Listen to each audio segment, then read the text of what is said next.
Hello everyone, welcome to History and Culture. Looking at the history of China's feudal dynasties, we see that almost all rulers were male and women had a low status, oppressed by the patriarchal society, often confined to roles in the emperor's harem, and rarely able to enter politics. The only recorded empress in Chinese history was Wu Zetian. In fact, there was another woman in history who was not allowed to rule as an emperor, but actually wielded power, Empress Dowager Cixi. During her reign, the last feudal dynasty of China, the Qing dynasty, began to decline. Although the emperors were Tongzhi and later Guangxu, Empress Dowager Cixi was actually the one in power behind the scenes. During her reign, there were the Taiping Heavenly Kingdom movement, the Boxer Rebellion, and the invasion of Western powers. So how did she manage to stay in power for 47 years without being overthrown? This was because she had 3 secret weapons in her hand, which allowed her to maintain her power for decades. The first secret weapon was behind-the-curtain governance. In feudal society, power and status were always something that many people coveted, and Empress Dowager Cixi was no exception. After Emperor Xianfeng's death, her son, the 6-year-old Aizenjoro Ziyuan, ascended to the throne and was given the name Tongzhi. Empress Dowager Cixi was a person with a strong desire for control and did not want her son to fall into the hands of others. When the 8 ministers began to exert pressure on the harem and try to monopolize power, she managed to invite Prince Gong and Empress Dowager Xian to conduct a less covert coup within about a month, concentrating some of the power that had previously been scattered among the 8 ministers into their hands.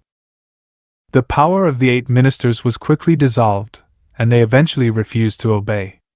Although the emperor had the power in hand, women were not allowed to participate in feudal politics. Therefore, Empress Dowager Cixi implemented the unlocking of the harem policy, using the young age of Emperor Tongzhi as an excuse. She opened up a new way of governance, but to conceal it and eliminate the dissatisfaction of the ministers, she also invited Empress Dowager Xian to join the unlocking of the harem, and let Prince Gong serve as the prince advisor, to assist in management. The second secret weapon, carefully selecting the heir to the throne. The ambitious Prince Gong naturally coveted the throne, but he did not expect to eventually become a pawn of Empress Dowager Cixi. At the beginning of the reign of Emperor Tongzhi, Prince Gong had a relatively large amount of power and was on par with Empress Dowager Cixi. In order to weaken Prince Gong's power, Empress Dowager Cixi did a lot of work behind the scenes, and in the 4th year of Tongzhi's reign, she stripped him of his title as Prince Advisor. And finally, using the failure of the Sino-French War as an excuse, she stripped him of his position as Grand Counselor.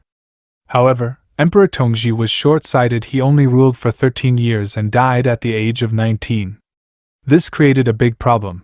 Who should be the heir to the throne? Empress Dowager Cixi did not want to give up her rule, so she decided to continue her rule and make the son of Prince Chun, Aizenjoro Zifeng, the emperor. Aizenjoro Zifeng was only 4 years old when he ascended the throne. His father, Prince Zenio, was the younger brother of Emperor Xianfeng, and his mother was the younger sister of Empress Dowager Cixi, so Empress Dowager Cixi wisely made Guangxu the emperor and placed Prince Zenio's power under her command. After Empress Dowager Qian died in 1881, Empress Dowager Cixi's power expanded further, and there was no one in the palace who could compete with her.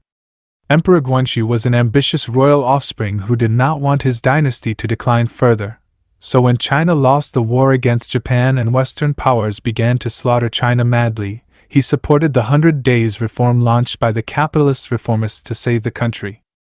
At first, Empress Dowager Cixi supported these reforms, but later, she was afraid that Emperor Guangxu would use them to lose control, so she launched the Wushu coup and arrested him. Without knowing what was happening, Emperor Guangxu was beaten to death with a cane by Empress Dowager Cixi, who had helped him ascend to the throne. He was only 32 years old. After Emperor Guangxu died, Empress Dowager Cixi still did not want to lose power and found a puppet emperor at the age of 3, the last emperor of the Qing dynasty, Puyi, who eventually gave his empire to the power-hungry Empress Dowager. The third secret weapon, the support of Western powers. After the turmoil at the turn of the century and the Boxer Rebellion, Empress Dowager Cixi turned a blind eye to the rebels' attacks on the embassies of various countries in Beijing in order to weaken the strength of the Western powers. Only when the Western powers wanted to take real action did she intervene and say that she would seek peace with them. The Qing government actively suppressed the Boxers, but the Western powers demanded that the Qing government completely eliminate the Boxers, even calling for the direct deployment of troops to Beijing, which strongly displeased Empress Dowager Cixi. She used the Boxers to declare war on the Western powers. When the Eight-Nation Alliance invaded Beijing on August 14, 1900, the frightened Empress Dowager Cixi and Emperor Guangxu fled to Xi'an overnight and ordered Li Honglang and other ministers to negotiate with the Western powers. In the negotiations with the Western powers, Li Honglang proposed not to put Empress Dowager Cixi on the list of those who should be punished, and ultimately blamed the Boxers for the responsibility of the war, voluntarily sending the Boxers to be eliminated. This was both a weak performance and a gesture of goodwill and trust towards the Western powers. In September 1901, the Qing government began negotiations with the Western powers and signed the Boxer Protocol. When Empress Dowager Cixi learned that she had not been included on the list of those who should be punished in the Eight-Nation Alliance's negotiations, she was overjoyed and began to flatter foreigners. Her preference for foreigners is evident. This made the Western powers believe that as long as Empress Dowager Cixi's position in the court was not shaken, the Qing government would obediently satisfy their every demand, and they could gain the greatest benefits in China. Empress Dowager Cixi became the ruler of the Qing government with the support of the ruling class. From 1861 to 1908, Empress Dowager Cixi reigned for a total of 47 years, almost half a century. Among the emperors of ancient China, there was only one who could rule for such a long time.